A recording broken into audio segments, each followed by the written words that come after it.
So hi guys, this is Mayank और इस video में हम डिस्कस करने वाले हैं basics before the risk management chapter. तो रिस्क मैनेजमेंट चैप्टर को शुरू करने से पहले उससे रिलेटेड कॉन्सेप्ट्स को सीखना ज़रूरी है और ये कॉन्सेप्ट्स आते हैं आपके पोर्टफोलियो मैनेजमेंट चैप्टर की शुरुआत से। सो पोर्टफोलियो मैनेजमेंट चैप्टर जब हम शुरू करते उसमें जो स्टार्टिंग में बेसिक्स देखते हैं उनके कुछ बेसिक्स मतलब कुछ कॉन्सेप्ट्स हम अभी देख लेते हैं जो हमें वैसे भी पोर्टफोलियो में काम आने वाले हैं और रिस्क मैनेजमेंट में भी काम आने वाले हैं। अब आपका ये जो चैप्टर है रिस्क मैनेजमेंट, ये सेकंड चैप्टर है सिलेबस में, बट इसके अंदर जो कॉन्सेप्ट्स यूज़ किए गए हैं उनको सीखने के लिए पहले पोर्टफोलियो के कुछ कॉन्सेप्ट सीखना ज़रूरी है। तो बहुत ही बेसिक से कॉन्सेप्ट्स है जो हम सीखेंगे।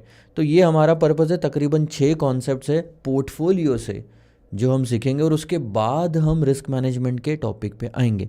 सबसे पहली चीज़ है सर रिटर्न, उसके बाद स्टैंडर्ड डेविएशन, फिर portfolio return, portfolio standard deviation, correlation और कोवेरियंस। इतना अगर आपने सीख लिया तो रिस्क मैनेजमेंट चैप्टर के कॉन्सेप्ट समझने में ज़्यादा दिक्कत नहीं जाएगी। ठीक है सर, अब सबसे पहली चीज़ शुरुआत करते हैं, स्टेप बाय स्टेप चलेंगे ताकि आपको सब कुछ पता रहे। और सबसे पहला तो रिवीजन के लिए मैं आपको बता दूं, हमने लास्ट लेक्चर में क्या कवर करा था। टाइम वैल्यू ऑफ मनी के 6 कॉन्सेप्ट्स कवर करे थे। Simple interest, compound interest, effective rate of interest, उसके बाद present value, future value, present value of annuity और परपेचुटी, और वो सारे फॉर्मूलाज। ठीक है, आखिरी में देखेंगे। अब हम आते हैं सीधा सीधा अपने इन 6 और कॉन्सेप्ट्स पे। तो सबसे पहले बात करते हैं सर रिटर्न की। अब ध्यान देना, मैं शेयर मार्केट की बात कर रहा हूँ।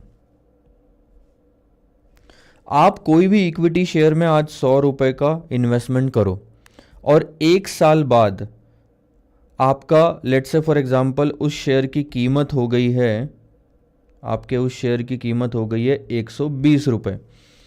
तो ये जो 20 रुपये का एप्रिशिएशन हुआ है इसे हम कैपिटल एप्रिशिएशन कहते हैं।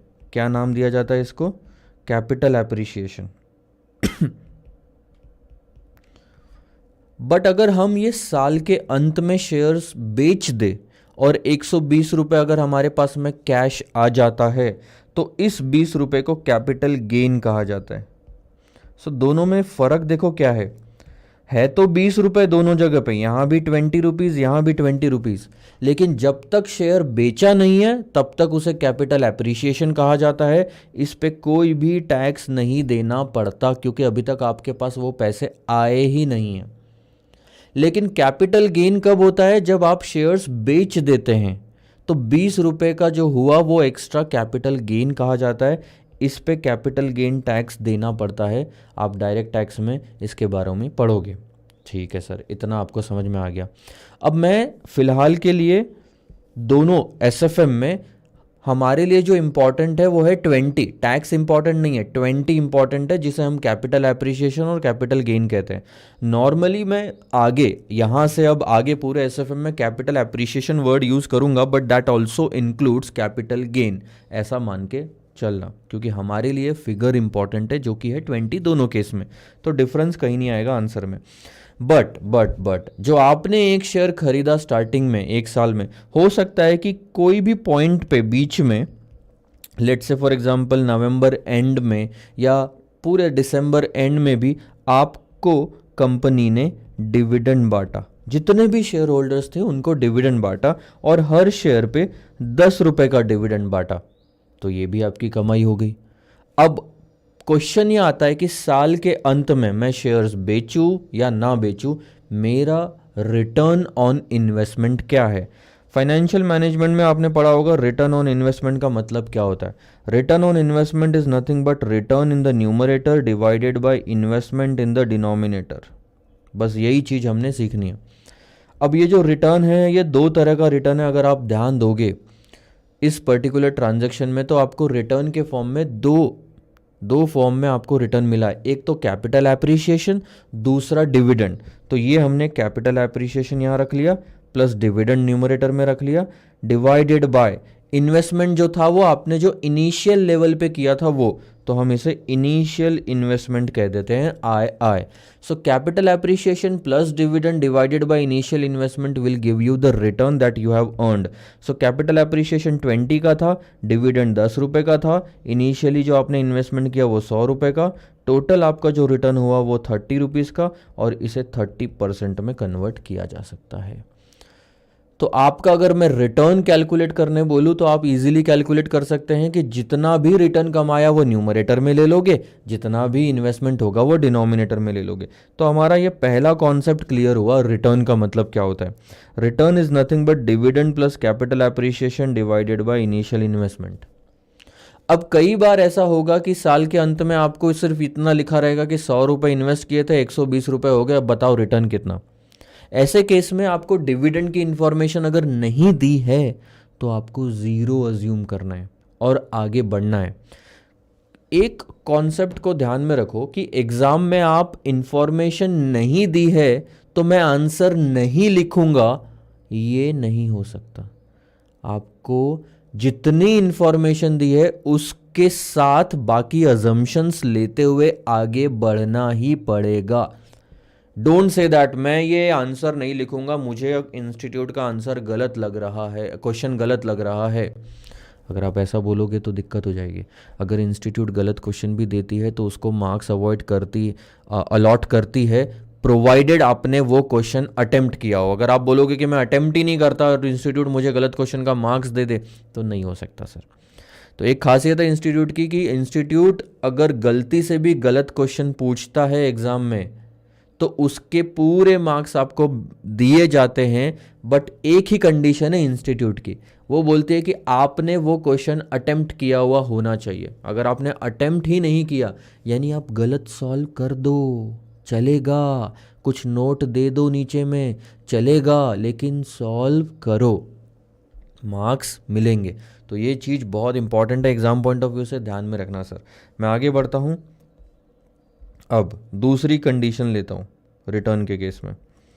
लेट्स से फॉर एग्जांपल आपकी मार्केट प्राइस जब आपने शेयर खरीदा वो है 100 रुपये, और साल के अंत में आपको नहीं पता कि कितनी प्राइस होगी। डिविडेंड फिलहाल के लिए मैं ज़ीरो मान के चलता हूँ। हो सकता है आपको लगता है कि प्राइस 120 भी जाए, 140 भी जाए, 150 भी जाए, या 90 भी जा सकती है, मतलब गिर भी सकती है, और 80 भी हो सकता है। आपको लगता है कि इन 5 में से कोई तो मार्केट प्राइस होगी at the end of the year. For the time being मान के चलिए कि डिविडेंड इसमें या तो इंक्लूडेड है या इग्नोर कर दिया, मान लो, ठीक है। तो अब बात आती है कि मेरा क्वेश्चन आता है कि एक्सपेक्टेड रिटर्न कितना है। अब जब भी मैं वर्ड एक्सपेक्टेड रिटर्न बोलूँगा तब मान लो कि ये जो वर्ड एक्सपेक्ट वर्ड यूज़ किया जाता है वो फ्यूचर के लिए यूज़ किया जाता है कि क्या एक्सपेक्टेड है, आप पास होगे या फेल होगे। क्या एक्सपेक्टेशन है कि एक मदर जो प्रेग्नेंट है उसको बॉय होगा या गर्ल होगी। क्या एक्सपेक्टेड है आपको कि मोदी जी के बाद प्राइम मिनिस्टर कौन होगा। जब भी आप एक्सपेक्टेशन की बात करते हैं तो वो फ्यूचर की बात आती है, यानी कि आप ये एक्सपेक्टेड रिटर्न कहाँ कैलकुलेट करते हो, यहाँ पे या यहाँ पे या यहाँ पे या यहाँ पे, लेकिन एंड पे नहीं। एंड पे जाने के बाद तो मार्केट प्राइस एक्चुअल वाली पता चल जाती है, तो वहाँ एक्चुअल रिटर्न कैलकुलेट होता है, एक्सपेक्टेड कैलकुलेट नहीं होता। एक्सपेक्टेड तभी कैलकुलेट होता है जब ये फाइनल फिगर्स आपको नहीं पता होती, बस ये आप अंदाज़ा लगा रहे हो depending on the past performance of the share. पुराने सालों में शेयर ने कैसे परफॉर्म किया उसके मद्देनज़र रखते हुए अगर आप ये एक्सपेक्टेड मार्केट प्राइस निकाल रहे हो तो एक्सपेक्टेड रिटर्न निकल सकता है। अब ध्यान देना मेरी बात पे, 100 रुपये का इनिशियल इन्वेस्टमेंट तो कंफर्म है। अगर आपकी मार्केट प्राइस 120 हुई तो रिटर्न कितना होगा, 20। अगर 140 हुई तो रिटर्न कितना होगा, 40, 50, -10, -20। और क्योंकि मार्केट प्राइस 100 ही है तो परसेंटेज में भी रिटर्न इतना ही आएगा, 20%, 40%, 50%, -10%, -20%। तो अपन ने परसेंटेज रिटर्न निकाल लिया, बट मुझे एक्सपेक्टेड रिटर्न यानी एक सिंगल फिगर चाहिए कि मैं कितना कमाऊंगा। जब भी आपके पास में 5 डिफरेंट पॉसिबिलिटीज होती है कि पांचों में से कोई भी एक रिटर्न हो सकता है, ऐसे टाइम पे हम प्रोबेबिलिटी का इस्तेमाल करते हैं, जो हमने मैथ्स में फाउंडेशन में पढ़ा था। प्रोबेबिलिटी का मतलब होता है कि हर ऑब्जर्वेशन या हर आउटकम के होने के चांसेस कितने हैं। अब इस वाले पर्टिकुलर सिनेरियो में मैंने कोई प्रोबेबिलिटी नहीं दी। जब भी प्रोबेबिलिटी नहीं दी होती है तब ये माना जाता है कि हर आउटकम के होने के इक्वल चांसेस होते हैं। इक्वल चांस यानी कि अगर 5 है, 5 आउटकम है, तो हर आउटकम के 20% चांस बनते हैं। टोटल चांसेस कितने? टोटल 100% होती है ना प्रोबेबिलिटी। ये देखो, प्रोबेबिलिटी हमेशा 100% होती है। अब 100% प्रोबेबिलिटी को डिवाइडेड बाय 5 करोगे तो हर प्रोबेबिलिटी, हर आउटकम के चांस कितने आ गए आपके? 20%। तो ये आपकी प्रोबेबिलिटी आ जाती है। What is the probability that my return will be 20%? 0.20. What is the probability that my return on this investment will be 40%? 0.20, 0.20, 0.20, 0.20. अब अगर एक्सपेक्टेड रिटर्न निकालना है तो और कुछ नहीं करना, आपको रिटर्न को प्रोबेबिलिटी से मल्टीप्लाई करना है। मैं आपका फॉर्मूला यहाँ पे फिर से लिख रहा हूँ, रिटर्न को प्रोबेबिलिटी से मल्टीप्लाई कर दो। Are I multiplied by P I. Are आई मतलब वो पॉसिबल रिटर्न और पी आई मतलब वो पॉसिबल प्रोबेबिलिटी। आई का मतलब होता है वो ऑब्जर्वेशन, 5 में से वेयर आई इज 5। तो पांचों ऑब्जर्वेशन की रिटर्न और प्रोबेबिलिटी को मल्टीप्लाई करो। ध्यान देना क्या आता है। अगर हम रिटर्न और प्रोबेबिलिटी को मल्टीप्लाई करते हैं तो 20 इंटू 0.20 4, 40 इंटू 0.20 8, 50 इंटू 0.20 10, -10 इंटू 0.20 और ये आया। अब इनकी टोटल कर लो, दैट इज समेशन। समेशन तो क्या आएगा? 8 और 4 12 और 10 22 20 और ये आ गया 16%। यानी एक्सपेक्टेड है कि आप अपने इन्वेस्टमेंट पे 16% के आसपास या 16% कमाओगे। ऑन एन एवरेज इतना आ रहा है, on an average. So this is how you calculate the return when the probability is given. अभी आप मुझे एक चीज़ बताओ, यहाँ तो प्रोबेबिलिटी इक्वल है, इक्वल प्रोबेबिलिटी में आपको ये बार बार मल्टीप्लिकेशन करके आंसर निकालने में टाइम लगता है। आप एक और चीज़ कर सकते हो, जब प्रोबेबिलिटी सेम होती है ना, ध्यान देना मेरी बात पे, जब प्रोबेबिलिटी सेम होती है तो आप इन सारे रिटर्न की टोटल कर लो, कितनी आती है देखो। अगर आप समेशन करते हो तो वो आएगा 40 20 60 और 50 110 में से 10 गए, 100 में से 20 गए 80। ये जो समेशन आपने किया 80 divided by number of observation कर लो, यानी कि 80 डिवाइडेड बाय 5, टोटल 5 ऑब्जर्वेशन थे, आपका आंसर सेम आएगा 16%। तो मैं 2 आंसर बताता हूँ यहाँ पे। अगर प्रोबेबिलिटी सेम है तो सारे ऑब्जर्वेशन की टोटल कर लो, divided by number of observation कर दो, यानी आपने ऑटोमेटिकली इक्वल प्रोबेबिलिटी दी है। जब भी आप 5 से डिवाइड करते हो या नंबर ऑफ ऑब्जर्वेशन से डिवाइड करते हो, इसका मतलब आप हर ऑब्जर्वेशन को इक्वल चांस दे रहे हो अकर होने का, यानी कि होने का, तो अपने आप ही इक्वल चांस आ गया। हाँ, अगर प्रोबेबिलिटी यहाँ पे 0.20 30 40 10 ऐसा कुछ होता 5, तो फिर आपको पूरा मल्टीप्लिकेशन करना पड़ता जैसे हमने पहले किया, और फिर इस तरह से 16 का आंसर निकालते हैं।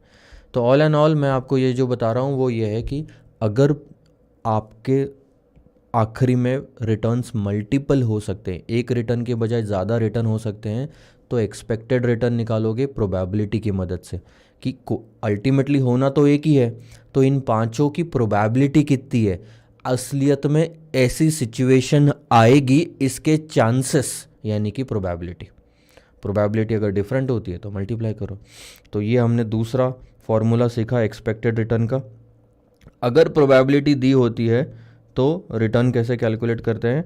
R is equal to summation of RI into PI। तो ये 2 फॉर्मूले याद रखोगे। अगर प्रोबेबिलिटी नहीं है तो नॉर्मली यही वाला फॉर्मूला आपका काम करता है, dividend plus capital appreciation divided by initial investment. और अगर प्रोबेबिलिटी दी है तो किसी भी चीज़ का रिटर्न निकालना है तो RI मल्टीप्लाइड बाय PI, यानी कि रिटर्न को, डिफरेंट रिटर्न्स को प्रोबेबिलिटी से मल्टीप्लाई करो और टोटल कर लो।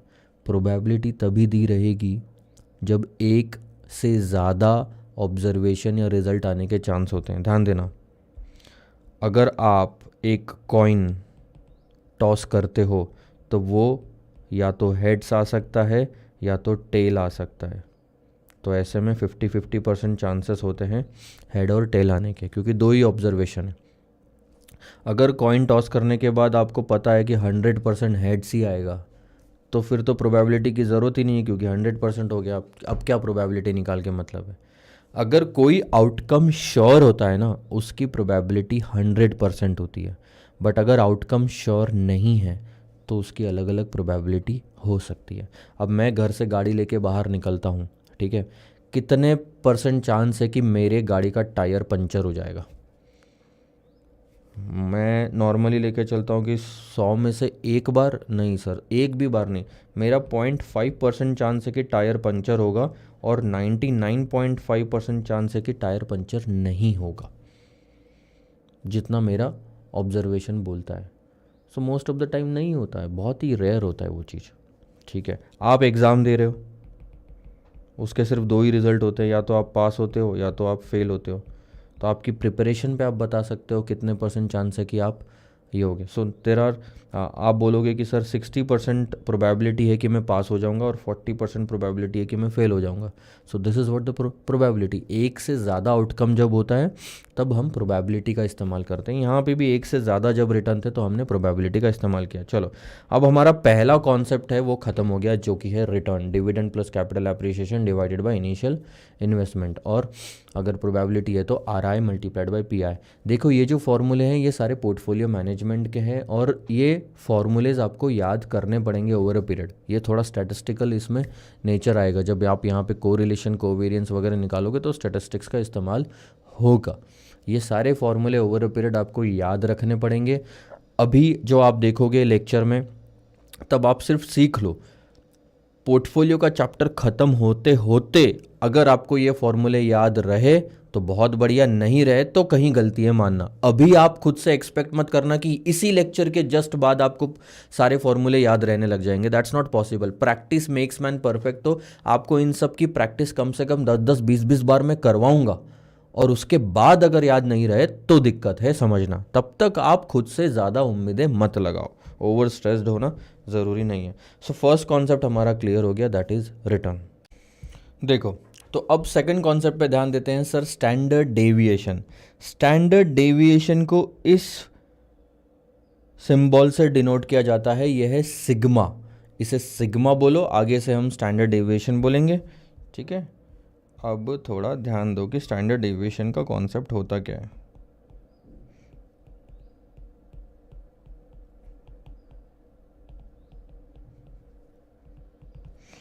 अब अगर हम सबसे पहले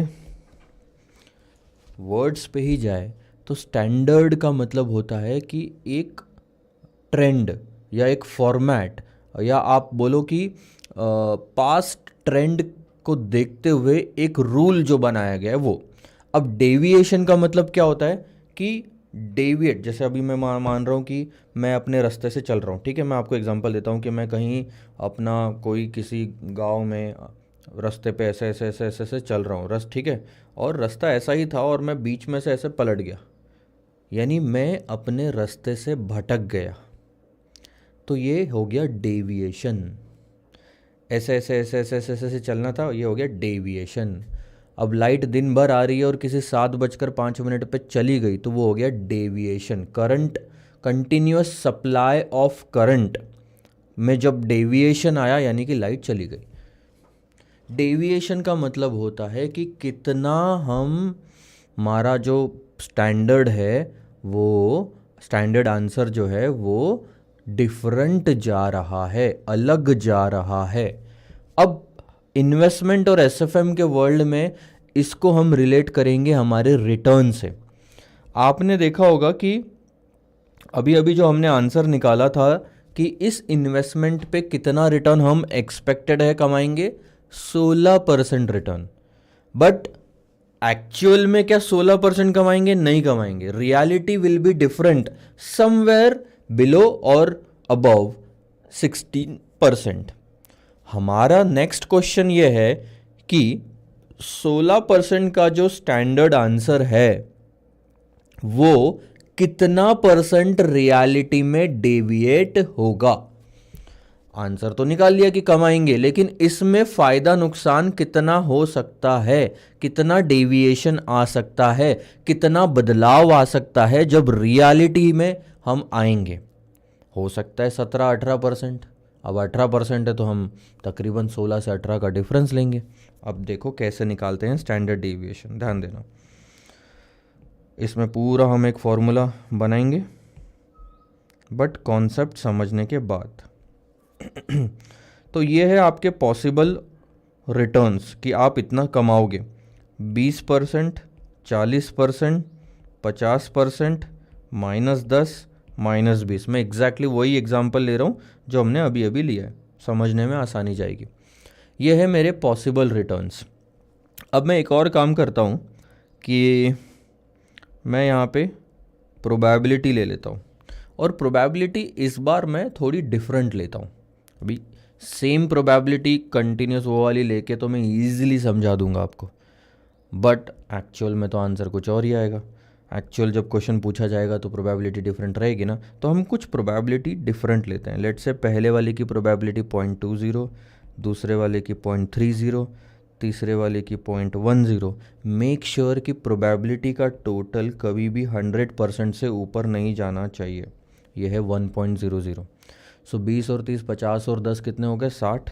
अब हम यहाँ पे ले लेते हैं 0.20 और 0.20। तो ये हो गया पूरा 100% प्रोबेबिलिटी। ठीक है सर। अब रिटर्न निकालते हैं हम। रिटर्न को बोलेंगे बार आर आई। रिटर्न कैसे निकालते थे जब प्रोबेबिलिटी दी होती थी? 20 × 0.20, ये हो गया 4। 40 × 0.30, 12। 50 × 0.10, 5। -10 × 0.20, -2। और -20 × 0.20, -4। तो हमारा नया रिटर्न आएगा। अब यहाँ पे 12 और 4 16 और 5 21 में से 6 गए 15%। पहले कितना आया था? 16%, क्योंकि इक्वल प्रोबेबिलिटी थी। अब हमारा रिटर्न का आंसर कितना है सर? 15%, क्योंकि प्रोबेबिलिटी अलग अलग है। अब हम ये उम्मीद लगा रहे हैं कि इस शेयर में इन्वेस्टमेंट करके 15% तक का रिटर्न कमाएंगे, लेकिन दूसरा सवाल आता है कि ये रिटर्न कितना डेविएट हो सकता है। डेविएशन यानी कि हमारी उम्मीद से कितना डिफरेंट आ सकता है। अब हमारी उम्मीद कितनी है? 15% की एक्सपेक्टेशन, लेकिन एक्चुअल में तो इनमें से कोई एक रिटर्न होगा। तो अगर 20% रिटर्न हुआ तो डेविएशन कितना सर? 5% का। देख रहे हो 20 और 15 का डिफरेंस। 20% अगर आपका रिटर्न हुआ तो 5% आपने ज्यादा कमाया अपनी एक्सपेक्टेशन से। इसी को बोलते हैं डेविएशन। RI माइनस बार RI। सो 20 - 15 करोगे तो वो आएगा 5। बट अगर 40% आपको रिटर्न मिला तो डेविएशन कितने का हुआ? आपकी एक्सपेक्टेशन से 40 - 15, 25। सेम रिपीट करूंगा। अगर 50 का मेरा रिटर्न मिला मुझे और मैं उम्मीद सिर्फ 15 की लगा रहा था, तो डेविएशन कितना पॉजिटिव में आएगा? 35। -10 हुआ तो -10 - 15 कितना दूर है? -10 15 से 25%। देखो ना, -10 0 10 15, तो ये 5, ये 10 और ये 10, टोटल 25% पीछे जाना पड़ेगा पॉजिटिव 15% से निगेटिव 10% पे आने के लिए। करके देखना, -10 - 15, फिर -20 - 15 अगर आप करोगे तो दैट्स -35। देख रहे हो? ये है आपका डेविएशन। ये है आपका डेविएशन।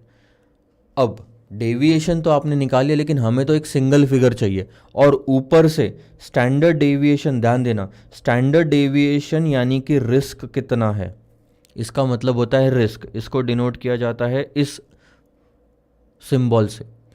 और रिस्क कभी भी निगेटिव, रिस्क स्टैंडर्ड डेविएशन कभी भी निगेटिव नहीं होगा। ये आंसर हमेशा नॉन निगेटिव आता है। मैं बताता हूँ क्यों। स्टैंडर्ड डेविएशन, अब आप एक एग्जांपल देखो, मैं घर से बाहर निकल रहा हूँ, ठीक है, गाड़ी लेके, और मैं बोलता हूँ कि मेरे एक्सीडेंट होने के चांसेस कितने हैं। अब accident is a negative term, ठीक है, मेरे एक्सीडेंट होने के चांसेस कितने हैं, और वहाँ पे अगर मैं 1% चांस भी बोलता हूँ कि मेरे एक्सीडेंट होने के चांस, चलो 1 नहीं 5% है, तो मैं फिर भी जो 5 लिख रहा हूँ ये पॉजिटिव लिख रहा हूँ। क्या मैं ऐसा बोलता हूँ कि मेरे एक्सीडेंट होने के चांस -5% है, मेरे इस साल लॉस होने के चांस -5% है कंपनी में, मेरी जॉब जाने की चांस -10% है? कभी भी आप निगेटिव में चांसेस बताते हो या रिस्क बोलते हो? है तो रिस्क ना, loss is also a risk, accident is also a risk, and job जाना इज ऑल्सो अ रिस्क। आपको जॉब से निकाल दिया जाएगा, is also risk. All these 3 are risk only. मैं प्रॉफिट की बात नहीं कर रहा हूँ, जॉब मिलने की बात नहीं कर रहा हूँ, पॉजिटिव रिजल्ट की बात नहीं कर रहा हूँ, मैं नेगेटिव रिजल्ट की बात कर रहा हूँ। लेकिन नेगेटिव रिजल्ट को भी हम प्रोबेबिलिटी या चांस जब देते हैं, परसेंटेज जब देते हैं, तो नेगेटिव में नहीं देते। मैं ऐसा नहीं बोलता कि मेरे एक्सीडेंट होने के चांसेस -5% है, मैं बोलता हूँ कि 5% चांस से एक्सीडेंट हो सकता है, 5% चांस है कि मेरा इस साल कंपनी में लॉस हो सकता है, 10% चांस है कि मेरी जॉब जा सकती है। तो मैं जब आंसर देता हूं तो वो पॉजिटिव में ही देता हूं, इसीलिए स्टैंडर्ड डेविएशन जो है ये पॉजिटिव में ही आएगा, इट इज़ नॉन नेगेटिव। तो अब आप देखो हमारा जो ये कॉलम में आंसर आया, यहाँ पे कहीं कहीं पे निगेटिव आंसर भी आ रहा है, निगेटिव डेविएशन भी आ रहा है। तो पहला रूल ये है, निगेटिविटी को हटा दो। निगेटिव फिगर को हटाना है तो किसी भी फिगर को स्क्वायर कर लो, आपकी निगेटिविटी हट जाती है। ध्यान देना, ये लो 2 और ये लो -2, 2 का स्क्वायर करोगे तो 4, पॉजिटिव था पॉजिटिव ही आया, लेकिन -2 का स्क्वायर करोगे तो भी 4 ही आएगा, निगेटिव था पॉजिटिव आएगा। तो किसी भी फिगर का स्क्वायर करने पे पॉजिटिव ही आंसर आता है, किसी भी फिगर का। तो हम क्या करेंगे सर, RI -12 RI का स्क्वायर ले लेंगे, ये नेक्स्ट स्टेप है। अब 5 का स्क्वायर होता है सर 25, 25 का स्क्वायर होता है 625, और 35 का स्क्वायर होता है 1225, फिर 625 और 1225 आ गया। सारे आंसर पॉजिटिव में आ गए। अब आपके मन में ये आ सकता है कि सर जो निगेटिव था उसी का स्क्वायर करते, हमारा पर्पस तो पॉजिटिव आंसर लाना था, निगेटिव था उसी का स्क्वायर करते, इनको क्यों किया? क्योंकि फिर बेस गलत हो जाता। आप सोचो ये 3 फिगर विदाउट स्क्वायर दिखती, ये 2 फिगर स्क्वायर के साथ दिखती, आगे मैं कैसे इस्तेमाल कर सकता? किलो और लीटर को तो इस्तेमाल नहीं कर सकता ना, या तो मैं सबको किलो में कन्वर्ट करूंगा या तो सबको लीटर में कन्वर्ट करूंगा। अगर एक चीज को भी कन्वर्ट करना है तो सबको करो, ताकि सबको साथ लेके चल सको। ठीक है सर, कर दिया आपने यहाँ पे, गुड। बट आप ध्यान दो, मेरा डेविएशन तो आ गया, ये रहा, बट मैंने एक्स्ट्रा इफेक्ट दिया है यहाँ पे जो कि नहीं देना चाहिए था। तो सही बात है सर, जो मैंने एक्स्ट्रा इम्पैक्ट डाला है आंसर पे स्क्वायर करके, मैं उसे हटा सकता हूँ। कैसे? ध्यान देना,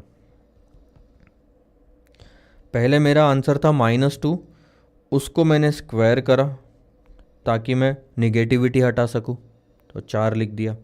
अब ये एक्स्ट्रा इम्पैक्ट जो डाला उसको आप स्क्वायर रूट कर दो, तो इसको अगर स्क्वायर रूट करोगे तो आंसर 2 आ जाएगा। आपका आंसर आ गया, ये देखो। तो निगेटिविटी भी हट गई और आपका इम्पैक्ट भी खत्म हो गया। जो आपने इम्पैक्ट यहाँ डाला था वो आपने यहाँ पे हटा दिया। स्क्वायर को स्क्वायर रूट करके वापस सेम फिगर पे लाया जा सकता है, सेम इम्पैक्ट पे लाया जा सकता है। अब आप बोलोगे सर -2 को 2 ही लिखना था तो इतना सारा करने की क्या ज़रूरत है, सिर्फ माइनस का साइन हटा दूँ? नहीं सर, ऐसा नहीं कर सकते, क्योंकि हमारे पास यहाँ पे एक फिगर है, यहाँ पे 5 फिगर है, और पांचों फिगर की टोटल करके स्क्वायर रूट करने वाले हो, तब आंसर आपके ऐसे सेम नहीं आते। चलो, तो मैं यहाँ पे लेता हूँ, आपने स्क्वायर कर लिया, ठीक है। अब आपकी सबसे पहली रिस्पॉन्सिबिलिटी बनती है कि प्रोबेबिलिटी का इस्तेमाल कर लो। जैसे रिटर्न भी आप एक्सपेक्टेड निकाल रहे थे, वैसे डेविएशन भी आपको एक्सपेक्टेड निकालना है। तो मैं इन सारे स्क्वायर वाली फिगर को प्रोबेबिलिटी से मल्टीप्लाई कर दूंगा। Are I minus bar are आई का स्क्वायर जो है उसको प्रोबेबिलिटी से मल्टीप्लाई कर दिया। क्यों सर? बहुत सिंपल है, क्योंकि 5 डेविएशन तो नहीं हो सकते ना। जैसे रिटर्न भी आप प्रोबेबिलिटी से मल्टीप्लाई करके निकाल रहे थे, डेविएशन भी प्रोबेबिलिटी से मल्टीप्लाई करके निकाल लो। तो 25 को 0.20 से मल्टीप्लाई करूंगा, होने के चांसेस उतने ही हैं, तो उसका आंसर आएगा 5। 625 को 0.30 से मैं मल्टीप्लाई करूंगा, 187.5। 1225 को 0.10 यानी कि 122.5। 625 को 0.20 अगेन 125 और 1225 को 0.20 245। ये आपका आ गया प्रोबेबिलिटी से मल्टीप्लाई करने की बाद की फिगर। अब आपके मन में एक सवाल आएगा कि सर ये आप प्रोबेबिलिटी यहाँ पे एक बार मल्टीप्लाई कर चुके थे, फिर से क्यों किया यहाँ पे? अब मैं आपको क्लियर बता देता हूँ, ये आपको भ्रम है कि आप डबल प्रोबेबिलिटी इस्तेमाल कर रहे हो। सर हम डबल प्रोबेबिलिटी इस्तेमाल नहीं कर रहे हैं, ध्यान देना। एक बार जो हमने प्रोबेबिलिटी को यहाँ पे मल्टीप्लाई किया वो रिटर्न कैलकुलेट करने के लिए किया था, और उसके बाद आप देखोगे कि 20 और 15 का डिफरेंस यहाँ पे हमने लिया है। प्रोबेबिलिटी तो आई नहीं, यहाँ पे 40 और 15 का डिफरेंस लिया है यहाँ पे हमने, 25 जो लिया, प्रोबेबिलिटी तो यहाँ पे भी नहीं आई। तो अब यहाँ पे कहीं पे भी प्रोबेबिलिटी इंक्लूडेड नहीं है, यहाँ पे नहीं है, और रिस्क को कैलकुलेट करने के लिए हम फिर से प्रोबेबिलिटी को मल्टीप्लाई कर रहे हैं, यानी हम एक ही बार कर रहे हैं, ये डबल डबल कर ही नहीं रहे। सर 15 भी तो प्रोबेबिलिटी से आया, लेकिन वो 100% पे आ चुका है ना। अब प्रोबेबिलिटी कहाँ है 15 में? 4 में प्रोबेबिलिटी मल्टीप्लाई करने के बाद आया ये बोल सकता हूँ, 12 प्रोबेबिलिटी मल्टीप्लाई करने के बाद आया ये बोल सकता हूँ। 15 तो 100% फिगर हो गई, 1 का बेस है ये 15 का, इनका भी 1 का बेस था इंडिविजुअली, तो 5 को 1 में कन्वर्ट करा। वैसे ही रिस्क को हमने प्रोबेबिलिटी से मल्टीप्लाई करा। अब क्या करना है सर? बहुत ही सिंपल है, सम कर दो। आपने यहाँ पे क्या किया था? 15 कैसे निकाला? टोटल करके ही निकाला था, उसको भी टोटल कर दो। बाकी पूरा का पूरा सेम ही तो बता रहे हैं हम। डेविएशन आया, प्रोबेबिलिटी को मल्टीप्लाई करो, टोटल करो। यहाँ पे रिटर्न आया था, प्रोबेबिलिटी से मल्टीप्लाई करो, टोटल करो। चलो 5 + 187.5 122.5 + 125 + 245, सो ये आपका आंसर आता है 685। ठीक है, इस चीज़ को क्या बोलते हैं? ध्यान देना, ये अभी भी स्क्वायर में है। अगर मैंने इंडिविजुअल हर फिगर स्क्वायर में थी तो टोटल भी तो स्क्वायर में आता है, तो इसे हम कहते हैं स्टैंडर्ड डेविएशन स्क्वायर। स्क्वायर ही है अभी, और इसे नाम दिया जाता है वेरिएंस। वेरिएंस बोलो, वैरिएंस बोलो। 685 is still in the form of square, और मैंने आपको बोला था कि हमने जो एक्स्ट्रा इम्पैक्ट डाला है ये हटाया कैसे जा सकता है? स्क्वायर रूट से। तो स्क्वायर रूट में डालोगे standard deviation is equal to square root of 685, और आपका आंसर आ जाएगा 26.17%, और इस फिगर को कहा जाता है standard deviation.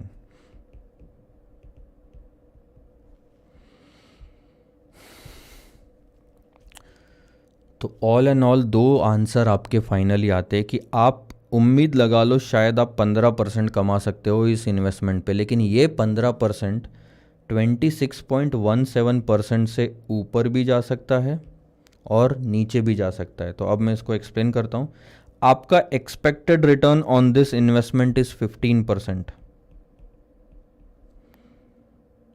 But there is a deviation of 26.17%। जब ये स्टैंडर्ड डेविएशन कहा जाता है तो इसका मतलब दोनों तरफ से होता है कि आपका ये 15% 41.17% भी हो सकता है और -11.17% भी हो सकता है। मतलब कहीं ना कहीं इनके बीच आपका फाइनल रिटर्न आएगा। 15 तो ठीक है, लेकिन ये 15% भी 26% से डेविएट हो सकता है। 26 से ऊपर भी जा सकता है, 26 से नीचे भी जा सकता है। स्टैंडर्ड डेविएशन दोनों साइड का आंसर देता है, फायदे वाला साइड भी, नुकसान वाले साइड भी। It gives you the answer of both profit side also and the loss side also. ये चीज़ ध्यान में रखना, वैल्यू अपना रिस्क मैनेजमेंट में काम आएगी। तो स्टैंडर्ड डेविएशन का मतलब समझा आपको। पूरी प्रोसेस हम एक फॉर्मूले में कन्वर्ट कर देंगे अब। ठीक है, सबसे पहली चीज़ क्या थी, हमने रिटर्न लिए, प्रोबेबिलिटी से मल्टीप्लाई किया, एक्सपेक्टेड रिटर्न निकाला। यहाँ तक तो ठीक थी प्रोसेस, ये स्टैंडर्ड डेविएशन में नहीं आता। स्टैंडर्ड डेविएशन यहाँ से शुरू होता है कि हमने पहले हर पॉसिबल रिटर्न को डेविएशन देखा कि कितना डेविएट हो रहा है, निगेटिविटी हटाने के लिए स्क्वायर किया, उसके बाद प्रोबेबिलिटी से मल्टीप्लाई किया, उसके बाद टोटल करा, और वो जो स्क्वायर किया हुआ इम्पैक्ट था वो हटाने के लिए स्क्वायर रूट करा, तब जाके हमारा आंसर आया। तो आप इसका फॉर्मूला कैसे बनाओगे सर, ध्यान देना। सबसे पहले तो आप ले लोगे रिटर्न जो क्वेश्चन में दिए हुए हैं, उसमें से माइनस करोगे आप एक्सपेक्टेड रिटर्न। अगर क्वेश्चन में दिया है तो बहुत अच्छी बात, नहीं तो निकाल लो। इन सब का पांचों में बार करने के बाद कुछ आंसर नेगेटिव आएंगे और नेगेटिविटी हटाने के लिए आपको करना होगा स्क्वायर। उसके बाद आप इसको मल्टीप्लाई करोगे प्रोबेबिलिटी से। प्रोबेबिलिटी से मल्टीप्लाई करने के बाद में आप कर लो समेशन। समेशन करने के बाद आप कर दो स्क्वायर रूट। स्क्वायर रूट करोगे तब जाके आपका आंसर आएगा, जो कि कहलाया जाएगा स्टैंडर्ड डेविएशन सिग्मा।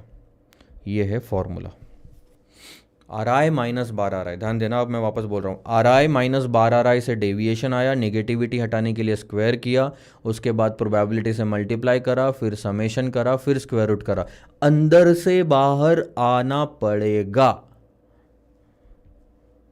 हर कोई जा सकता है अंदर से बाहर। देखो अब सबसे पहली प्रोसेस तो ये थी,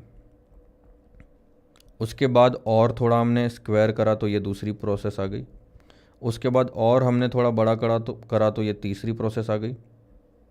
मैं इसको ऐसा कर लेता हूँ। सबसे पहली स्टेप थी ये डेविएशन निकालना, ठीक है, पहली स्टेप।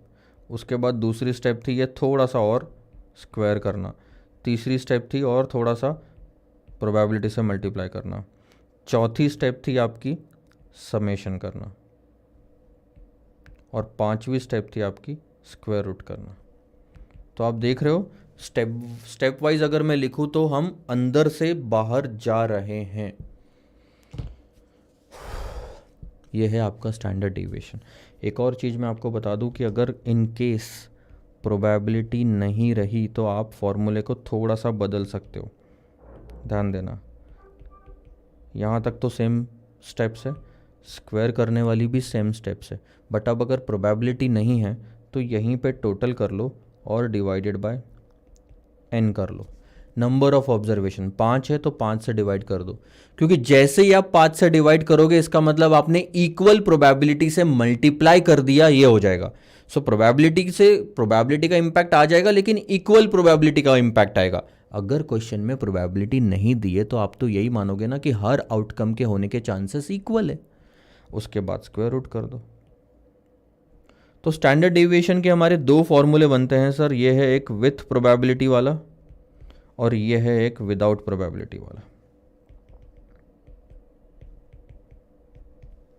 ये चीज़ आपको ध्यान में रखनी है। स्टैंडर्ड डेविएशन का मतलब समझ में आया, इसके भरोसे हम आगे बहुत कुछ कर सकते हैं। तो ये हमारा दूसरा कॉन्सेप्ट यहाँ पे ख़त्म होता है, जिसमें हमने सीखा कि स्टैंडर्ड डेविएशन क्या होता है। स्टैंडर्ड डेविएशन के हमने दो फॉर्मूले देखे। सबसे पहला तो विथ प्रोबेबिलिटी वाला था, जो कि है, ध्यान देना, लिखना भी ऐसे ही जैसे आप निकालते हो। Are I minus bar are आई का स्क्वायर ले लिया, पहले तो are I minus bar are आई, फिर स्क्वायर किया निगेटिविटी हटाने के लिए, फिर प्रोबेबिलिटी से मल्टीप्लाई किया, फिर टोटल किया और फिर स्क्वायर रूट कर दिया। बट अगर आप विदाउट प्रोबेबिलिटी निकालना चाहते हो, जिसको मैं WOP लिख रहा हूँ, तो वो कुछ इस तरह से आएगा। डेविएशन तो निकालोगे जैसे निकालते आ रहे थे अभी तक, फिर स्क्वायर भी करोगे जैसे करते आ रहे थे, अब कर लो समेशन और divided by n and then square root. आपका आंसर सेम आएगा। वो जो डिवाइडेड बाय n करते हो ना समेशन के बाद, इसका मतलब ही होता है इक्वल प्रोबेबिलिटी आप असाइन कर रहे हो। तो ये आपके दो कॉन्सेप्ट हो गए ख़त्म।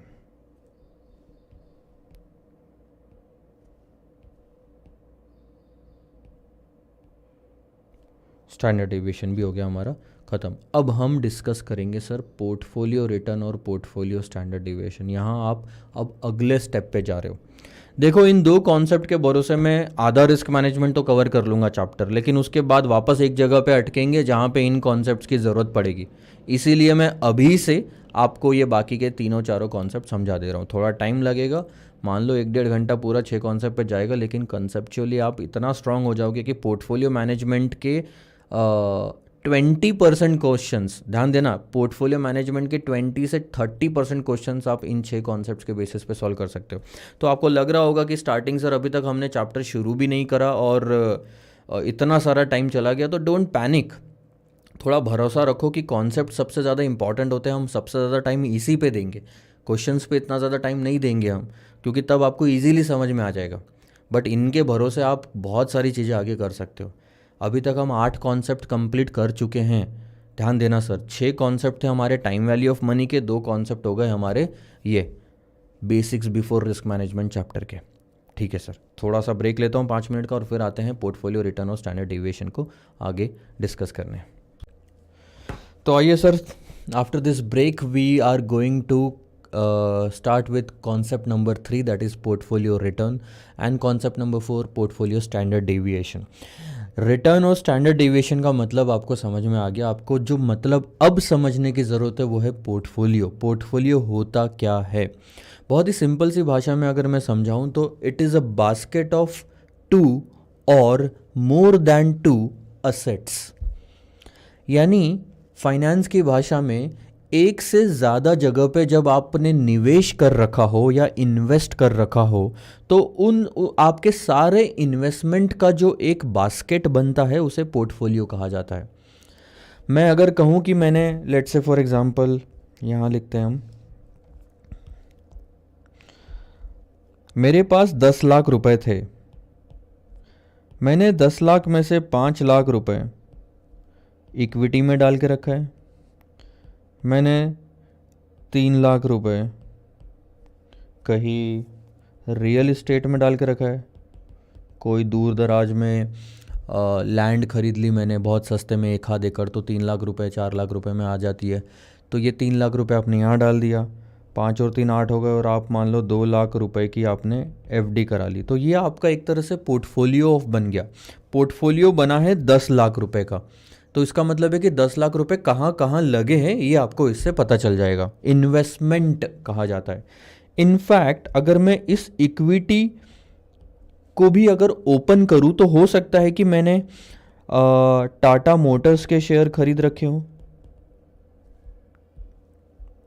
मैंने इन्फोसिस के शेयर खरीद रखे हो, मैंने सन फार्मास्यूटिकल के शेयर्स खरीद रखे हो, रिलायंस के भी खरीद रखे हो, एक दो और नाम ले लेता हूँ, और अडानी एंटरप्राइजेस ले लो, और पेटीएम ले लो। ठीक है, अब ये जो अलग अलग मैंने इसमें इन्वेस्टमेंट कर रखा होगा, जैसे 5 लाख का इन्वेस्टमेंट है तो हो सकता है मैंने 1 लाख यहाँ डाल दिया, 1 लाख यहाँ डाल दिया, 1 लाख यहाँ डाल दिया, 1 लाख यहाँ डाल दिया, 50,000 यहाँ डाल दिए, और 50,000 मैंने इस तरह से पोर्टफोलियो मेरा बना लिया। तो ये जो एक बास्केट बना है different types of equity shares का 5 लाख का, तो 5 लाख का भी ये पोर्टफोलियो कहा जाता है।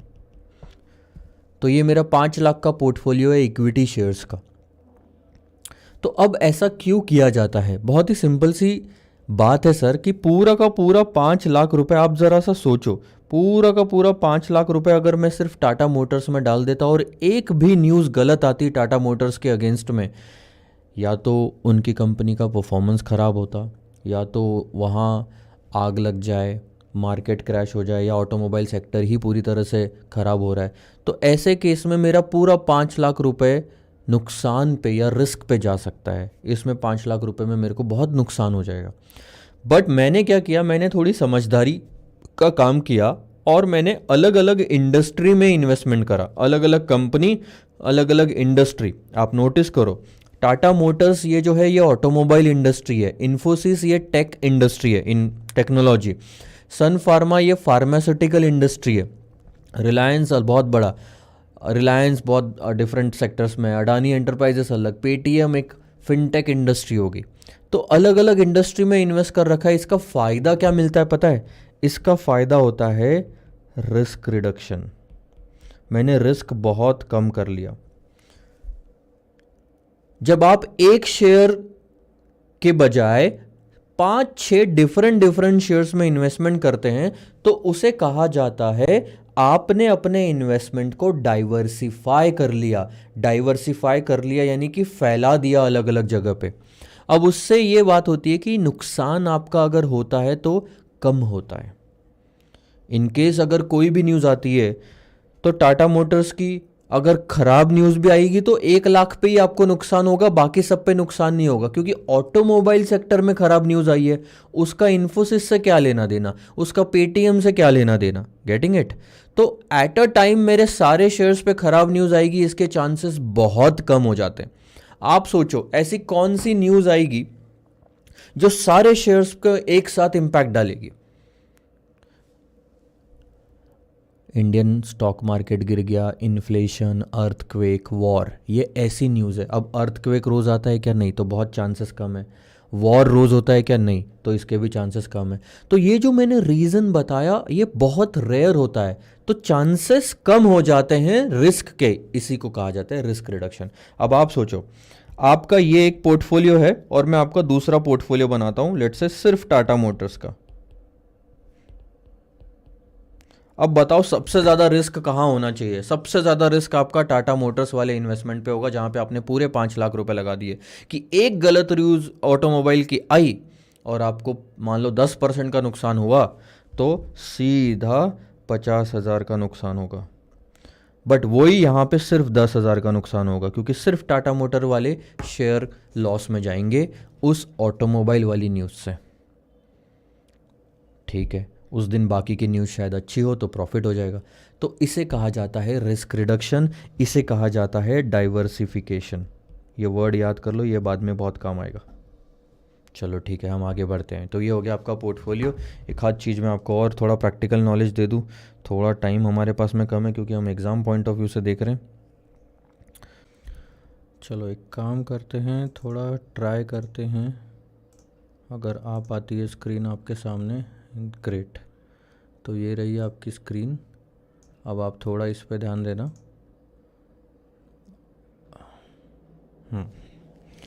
अब हम जाते हैं यहाँ पे शेर खान वाले ऐप में।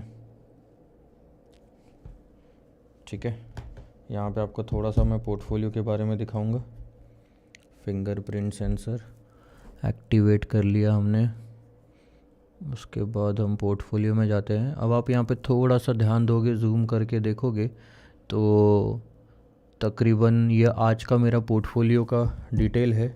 इनफैक्ट मैं आपको यहाँ पे तो खैर टाइम ले रहा है, यहाँ से हटा के ना दूसरी स्क्रीन पे दिखाता हूँ। आप थोड़ा क्लियर आ रहा है? थोड़ा सेटिंग का प्रॉब्लम होता है बस, और कुछ नहीं। हाँ, तो ध्यान देना।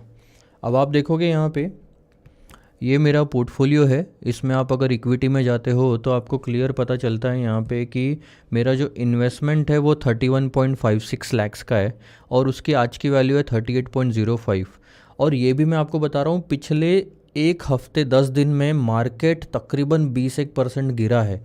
तो ये जो मेरा टोटल गेन और लॉस था ये 10 लाख के ऊपर था, जो अब आज सिर्फ 6.5 लाख बचा है। तो आप बोलोगे सर 10 दिन में आपने 3-3.5 लाख गवा दिए। यस, ये मार्केट का खेल ही ऐसा होता है। हो सकता है अगले 10 दिन बाद ये वापस 10 लाख पे पहुंच जाए।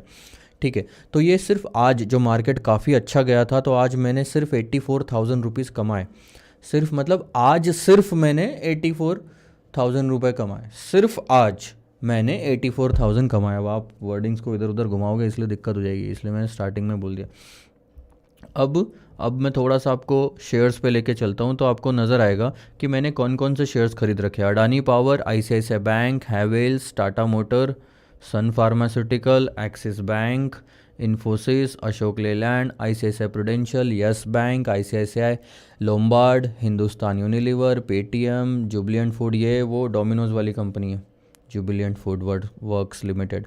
Tata Power, M&M, Parshvanath, Wipro, Exide Industries, Zomato, LIC Housing Finance, PNB, SBI, IndusInd Bank, Idea, Nazara, Bharti Airtel, Adani Enterprises, Taj, GVK Hotels, UPL Limited, Anupam Rasayan, Anuras, BPCL, Tata consumer, Sona consumables and SIS limited, Reliance, Navkar corp, एरन, Glenmark, IDFC First and Fino Payments Bank. ये फिनो पेमेंट्स बैंक में मेरे को बहुत नुकसान है।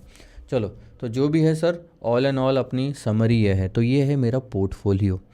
अब बात आती है कि जो हम पोर्टफोलियो रिटर्न की बात कर रहे हैं, यानी कि हम इसकी बात कर रहे हैं कि ये पूरे पोर्टफोलियो का रिटर्न कितना है। इंडिविजुअल सिक्योरिटी का रिटर्न तो कैलकुलेट करना हमने निकाल लिया, अगर हमें पोर्टफोलियो का रिटर्न कैलकुलेट करना है ये 20%, तो ये कैसे निकालेंगे सर हम? तो वो चीज़ें हमें अब देखनी है यहाँ पे। आइए,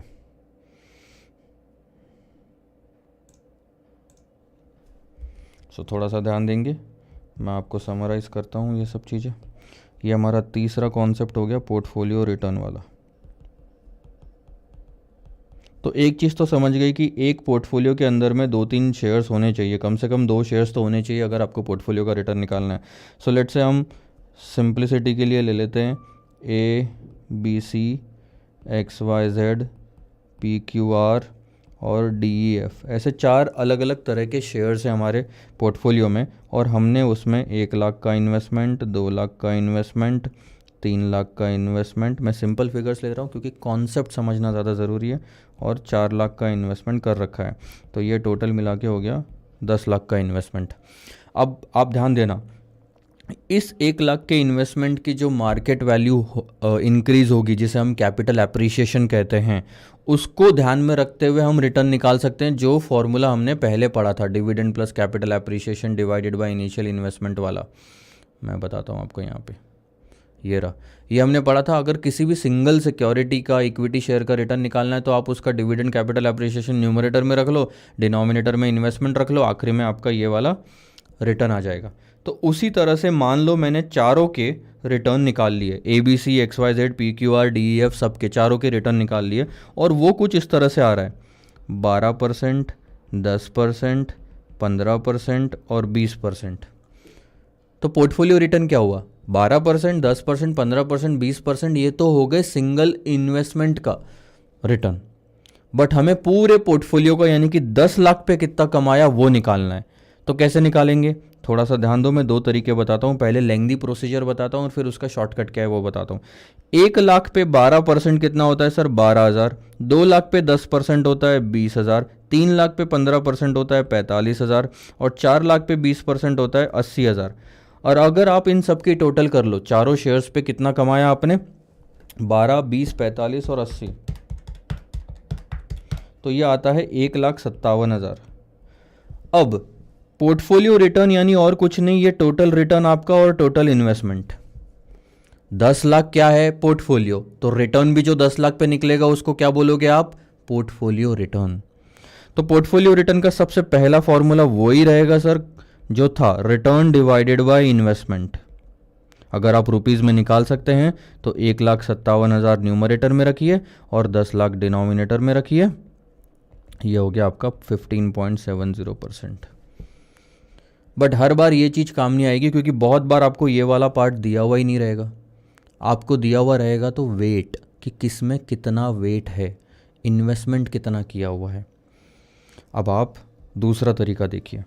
instead of calculating return in rupees in every case, what we can do is we can simply take the weight of that investment in the entire portfolio। इसका मतलब 1 लाख यानी ABC का 10 लाख में कितना वेटेज है, 10 लाख में से कितना हिस्सा हमने ABC में इन्वेस्टमेंट करा।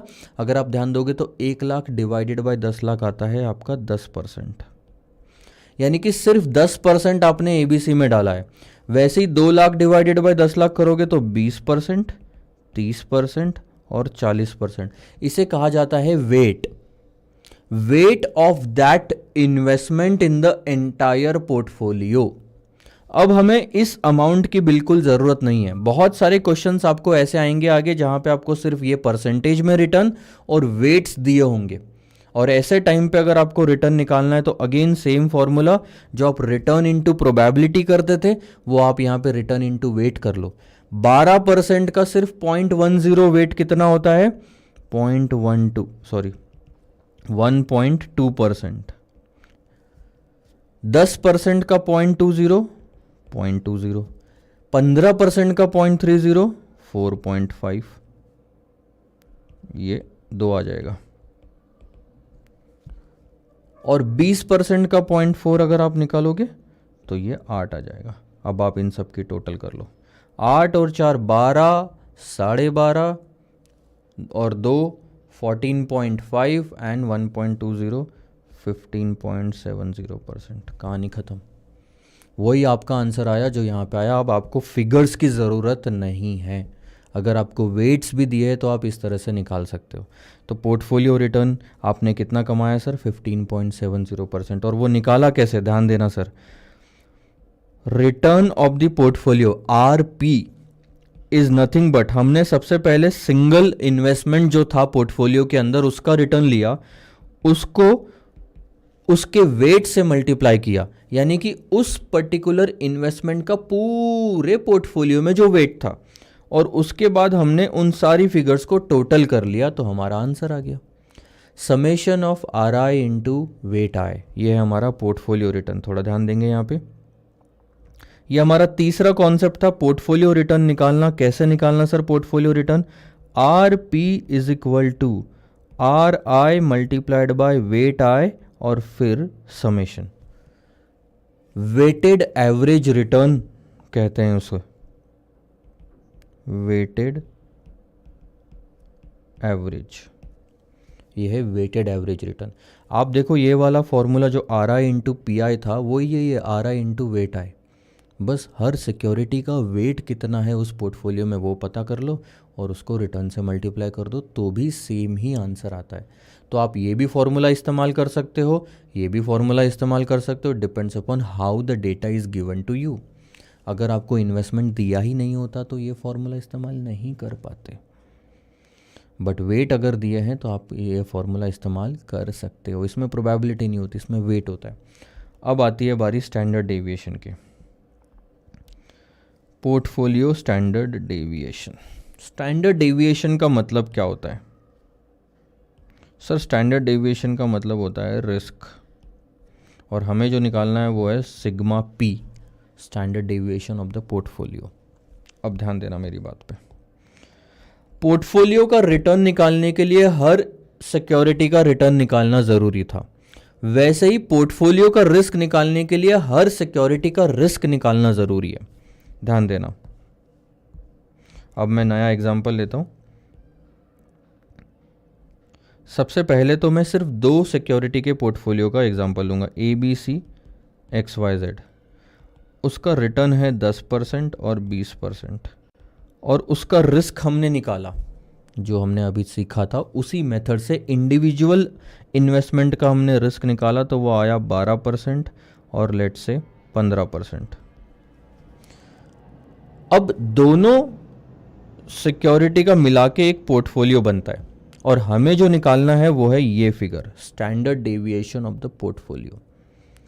आप बोलोगे सर जैसे रिटर्न को वेट से मल्टीप्लाई करा था वैसे ही पोर्टफोलियो को वेट से स्टैंडर्ड डेविएशन को वेट से मल्टीप्लाई कर दो। लेट से वेट ले लेते हैं कि हर सिक्योरिटी का वेट कितना है। अब मैं एग्जांपल के लिए ले रहा हूँ, लेट से कि 6 लाख रुपए आपने ABC में डाले थे और 4 लाख रुपए आपने XYZ में डाले थे, तो टोटल 10 लाख रुपए हो गया। क्या मैं ये बोल सकता हूँ कि आपने टोटल इन्वेस्टमेंट का 60% ABC में डाला था और 40% आपने XYZ में डाला था? तो ये हमारे वेट्स हो गए। ठीक है, अब पोर्टफोलियो रिटर्न निकालने के लिए तो हम RI इंटू वेट आई कर लेते थे, जिसका आंसर आता है 10 इंटू 0.60 6, 20 इंटू 0.40 8, टोटल 14%। बट ध्यान देना, हम स्टैंडर्ड डेविएशन को वेट से मल्टीप्लाई अगर करें वेटेड एवरेज रिस्क निकालने के लिए तो वो आंसर कुछ इस तरह से आता है 12 इंटू 0.60 7.2 और 15 इंटू 0.40 6। और अगर आप इसको पोर्टफोलियो का रिस्क बोलोगे तो वो हो जाएगा गलत। इसको तो आप पोर्टफोलियो का रिटर्न बोल सकते हो, बट इसको पोर्टफोलियो का रिस्क नहीं बोल सकते। सर ऐसा क्यों? हमने सेम ही तो मेथड अप्लाई करी है। जो मेथड रिटर्न कैलकुलेट करने के लिए यूज़ की थी पोर्टफोलियो की, वही तो मेथड हमने रिस्क कैलकुलेट करने के लिए करी है। अब आप थोड़ा सा ध्यान दो। मैंने आपको स्टार्टिंग में बताया था कि जब आप एक सिक्योरिटी से ज़्यादा सिक्योरिटी में इन्वेस्टमेंट करना शुरू करते हैं तो आपका रिस्क कम होते जाता है। बट आप जब वेटेड एवरेज करते हो तो आपने रिस्क को कम नहीं करा, आपने रिस्क को बांट दिया। अल्टीमेटली रिस्क कम हुआ ही नहीं है अगर आप वेटेड एवरेज फार्मूला इस्तेमाल करते हो तो। कहीं से भी रिस्क कम नहीं होता। आपने क्या किया, 12 और 15 के बीच का आपने रिस्क निकाल लिया, तो एक्चुअल में देखा जाए तो ये रिस्क नहीं होता। अगर ABC फॉर एग्जांपल ले लो, ABC आपकी ऑटोमोबाइल इंडस्ट्री है और XYZ आपकी टेक्नोलॉजी इंडस्ट्री है, तो अगर ऑटोमोबाइल से रिलेटेड कोई ख़राब न्यूज़ आई तो इस पे रिस्क आएगा, ABC के रिटर्न कम होंगे आपके, लेकिन XYZ पे रिस्क आएगा ही नहीं। तो ऐसे टाइम पे इसको भी, इसका भी 6% कंसिडर करना गलत बात है। तो ये एवरेज रिस्क नहीं हो सकता। रिटर्न तो एवरेज हो सकता है, रिस्क एवरेज सर नहीं होता। ठीक है, सही बात है, रिस्क एवरेज नहीं होता। तो सर अब हम कैसे निकालें? एक चीज़ है अब आपको जो कंसिडर करना पड़ेगा वो है नेक्स्ट वाला कॉन्सेप्ट, जो कि है कोरिलेशन कोएफिशिएंट। कोरिलेशन कोएफिशिएंट इसका मतलब क्या है? ये जो दो सिक्योरिटीज़ आपने चूज़ करी है अपने पोर्टफोलियो के लिए, इन दोनों के बीच का रिलेशन क्या है? कोरिलेशन। इसको हम बोलेंगे RAX, A for ABC, X for XYZ. So what I want to do is I want to calculate the correlation between these two securities, because इससे मुझे पता चलेगा कि रिस्क कितना है पूरे पोर्टफोलियो में, ज़्यादा है, कम है, या बिल्कुल भी नहीं है। अब ध्यान देना, कोरिलेशन कोएफिशिएंट मान लो फॉर एग्जांपल मैं दोनों के बीच बोलता हूं कि 1 है, +1। इसका मतलब यह होता है कि अगर ABC सिक्योरिटी ने 10% रिटर्न दिया तो XYZ भी 10% रिटर्न देगा, लेकिन ABC का शेयर 10% नीचे गिरा तो XYZ का भी 10% नीचे गिरेगा। ये होता है मतलब। 1 का मतलब एग्जैक्टली 10 से ये 1 मल्टीप्लाई कर दो तो ये आंसर आएगा। 10% ऊपर जा रहा है, 1 से मल्टीप्लाई करोगे तो यही आंसर आएगा। 10% ऊपर, 10% ये नीचे जा रहा है, 1 से मल्टीप्लाई करोगे तो यही आंसर आएगा, 10% नीचे। ठीक है सर, अब हम एक काम करते हैं, कोरिलेशन कोएफिशिएंट दोनों के बीच -1 लेते हैं। ऊपर वाला क्या था, +1, नीचे वाला क्या है, -1। अब इसका मतलब देखो क्या होता है, 10% अगर ABC ऊपर जा रहा है तो इसका मतलब XYZ उसी दौरान 10% नीचे जाएगा। क्यों सर? ध्यान देना, ये पॉजिटिव 10% रिटर्न दिया है ABC ने, ये -1 से मल्टीप्लाई करोगे तो आंसर क्या आएगा, यहाँ पे माइनस आएगा। या फिर मैं ऐसा लिख लेता हूँ, बहुत सिंपल, ये 10%, ये -10, ये +10, -10।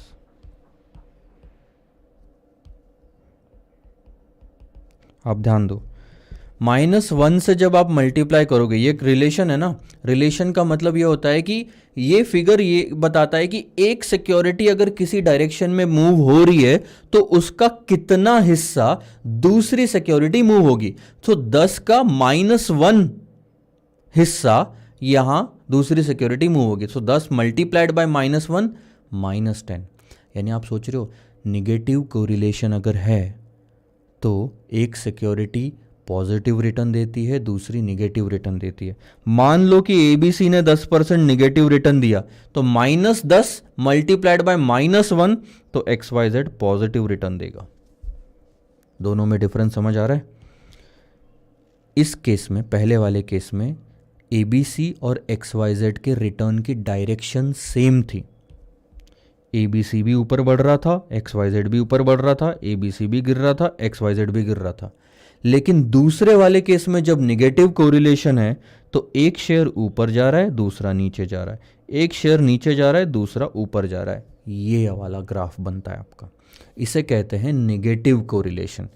कोरिलेशन कभी कभी जीरो भी हो सकता है, यानी कि दोनों में कोई रिलेशन ही नहीं है, ABC और XYZ में कोई रिलेशन ही नहीं है। एग्जाम्पल के लिए मैं आपको थोड़ी देर में बताता हूँ तीनों के एग्जाम्पल। पहले हम ले लेते हैं ABC, लेट से 10% रिटर्न देगा, तो XYZ कितना रिटर्न देगा? कुछ भी नहीं देगा, zero. 10 multiplied by zero, zero. अगर ABC -10% देगा तो ये भी जीरो। इसका मतलब ये नहीं है कि XYZ 0% रिटर्न देगा, इसका मतलब यह है कि इसके वजह से, ABC के वजह से XYZ पे कोई इंपैक्ट नहीं पड़ रहा। यहां पे क्या हो रहा था? ABC बढ़ने से XYZ बढ़ रहा था, ABC गिरने से XYZ गिर रहा था। यहां क्या हो रहा था दूसरे वाले केस में? ABC बढ़ने से XYZ गिर रहा था, ABC गिरने से XYZ बढ़ रहा था। बट यहां पे ABC बढ़े या गिरे, XYZ में कोई चेंज नहीं आ रहा, क्योंकि कोरिलेशन दोनों के बीच जीरो है। लेट से मैं आपको ये वाला प्रैक्टिकल एग्जांपल देता हूं। मान लो कि ABC यानी मेरे इक्विटी शेयर है, और XYZ यानी मेरे पास रखी हुई कैश, हाथ में जेब में रखी हुई कैश, ये लो, ठीक है। मैंने आपको मेरा पोर्टफोलियो बताया अभी थोड़ी देर पहले, ये 50 रुपये। अब आप मुझे सिर्फ एक एग्जाम्पल दो, अब आप मुझे सिर्फ एक एग्जाम्पल बताओ, ठीक है, ध्यान देना। ये है 50 रुपये सर, ठीक है। अब मान लो कि मेरा इक्विटी का पोर्टफोलियो 10% से ऊपर जाता है, कल के दिन 10% से ऊपर चला गया, तो वहाँ तो चेंज दिखेगा। 50 रुपये कितना ऊपर जाएगा? 50 रुपये मेरे जेब में जो है वो 50 ही रहेंगे, कोई भी चेंज नहीं आएगा। इक्विटी का मार्केट ऊपर नीचे कितना भी हो जाए, ये 50 रुपये ही रहेंगे मेरे जेब में। दूसरे दिन जब मैं निकाल के देखूंगा तो मेरे को कोई 60 रुपये बन के नहीं मिलेंगे, 10 रुपये ऊपर से आ गए, कहीं से जादू से आ गए, ऐसा नहीं होता।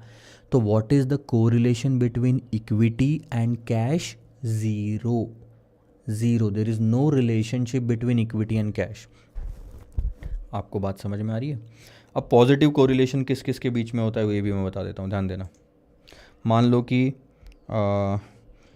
ABC यानी आपका TCS, टाटा कंसल्टेंसी सर्विसेज, और XYZ यानी इन्फोसिस। बताओ, TCS एक टेक कंपनी है, इन्फोसिस भी टेक कंपनी है।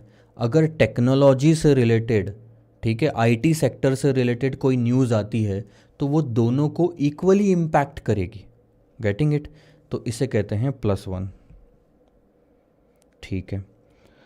अब -1 वाला एग्जांपल लेते हैं कि कोई सेक्टर में अगर बढ़त वो हुई, क्या कहते हैं, इंक्रीज हुआ, तो दूसरा सेक्टर गिरता है। ये कब होता है सर? ध्यान देना। ABC मान लो आपका इक्विटी है और XYZ गोल्ड है। एक्चुअल में प्रैक्टिकली ऐसा होता है कि अगर लोगों ने इक्विटी शेयर में पैसा डालना शुरू करा तो इधर गोल्ड की प्राइसेस गिर जाती है, क्योंकि गोल्ड में इन्वेस्टमेंट नहीं करता कोई। अगर पैसा आप यहाँ डाल रहे हो तो यहाँ नहीं डाल रहे हो, इसका मतलब ये होता है, तो ये निगेटिव जाता है। तो ये गिरेगा तो ये बढ़ेगा, और ये बढ़ेगा तो ये गिरेगा, अपोजिट। और तीसरा एग्जाम्पल तो मैंने आपको बता ही दिया, इक्विटी और कैश, निगेटिव, ज़ीरो कोरिलेशन। अब प्रैक्टिकली स्पीकिंग एग्जैक्ट 1 का कोरिलेशन नहीं रहता। The correlation can be anything between TCS and Infosys, like 0.80 भी कोरिलेशन हो सकता है। सो ऑल एंड ऑल अगर मैं आपको बताना चाहूँ तो जो कोरिलेशन वाला फैक्टर है, कोरिलेशन कोएफिशिएंट है, वो उसकी एक रेंज होती है। It can be anywhere in between -1, 0 and +1। Correlation coefficient इस रेंज के बाहर कभी नहीं जाता। सो कोरिलेशन कोएफिशिएंट आपका 0.80 भी हो सकता है, -0.80 भी हो सकता है, 0.2 भी हो सकता है, -0.2 हो सकता है, 0.5 भी हो सकता है, -0.5 भी हो सकता है, 1 भी जा सकता है, -1 भी जा सकता है, उसको क्रॉस नहीं करेगा, ठीक है। ये जो +1 होता है इसको बोलते हैं परफेक्टली पॉजिटिवली कोरिलेटेड। ये बोलते हैं अनकोरिलेटेड। और इसे कहा जाता है परफेक्ट यानी कि 1, निगेटिवली कोरिलेटेड।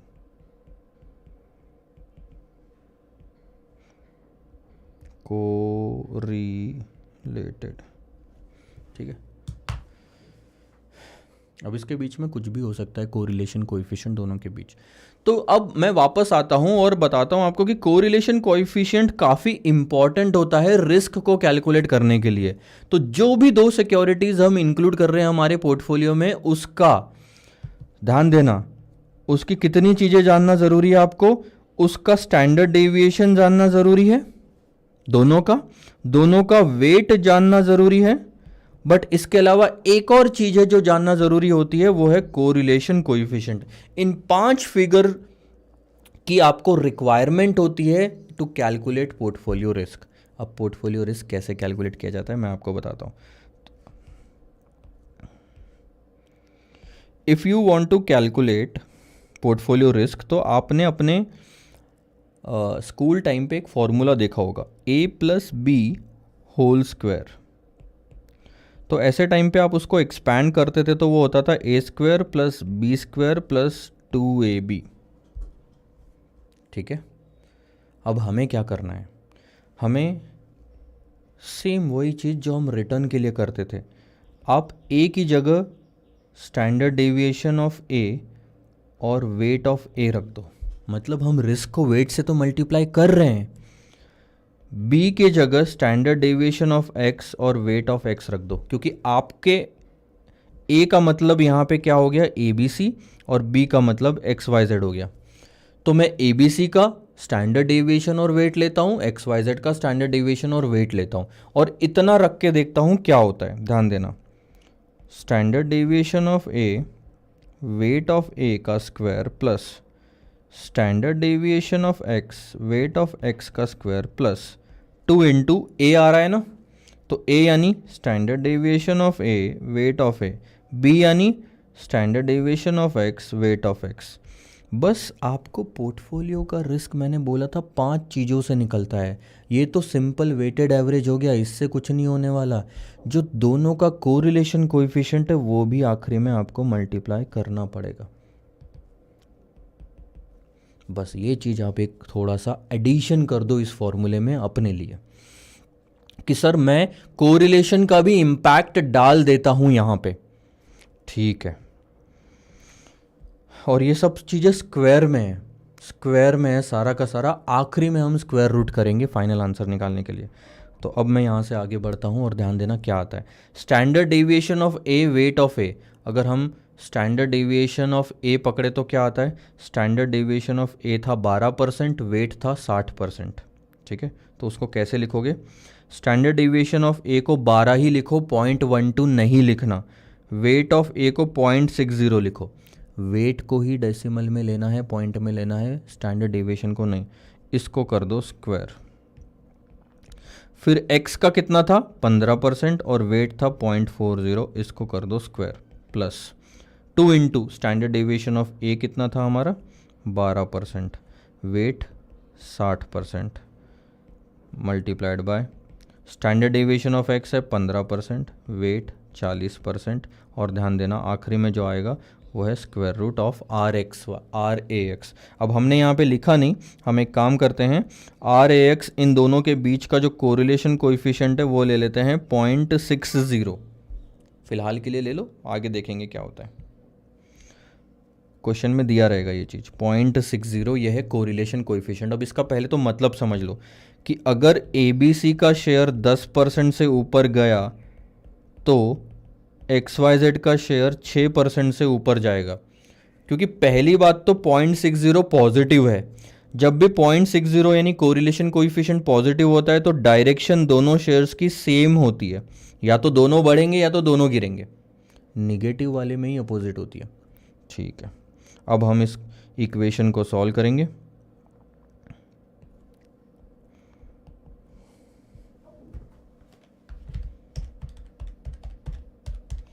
$51.84 प्लस 36 प्लस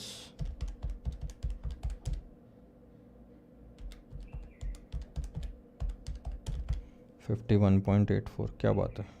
एक बार फिर से 2 into 12 into 0.6 into 15 into 0.40 into 0.6, 51.84 आ जाओ। ये आता है 139.68। ध्यान देना, आपने जब शुरुआत करी थी तो डायरेक्ट स्क्वायर से करी थी, ये देख रहे हो स्क्वायर से, यानी कि आप जो स्टार्टिंग से निकाल रहे थे वो स्टैंडर्ड डेविएशन ऑफ पी नहीं था, वो standard deviation of P square था। और जो स्क्वायर होता है उसे हम क्या कहते हैं सर? वरायंस, पोर्टफोलियो वेरिएंस बोल लो। स्क्वायर वाला वेरिएंस होता है, बट हमें तो निकालना है सर स्क्वायर रूट, मतलब स्टैंडर्ड डेविएशन। अगर आप स्टैंडर्ड डेविएशन निकालना चाहते हो तो it is going to be the square root of variance, square root of 139.68,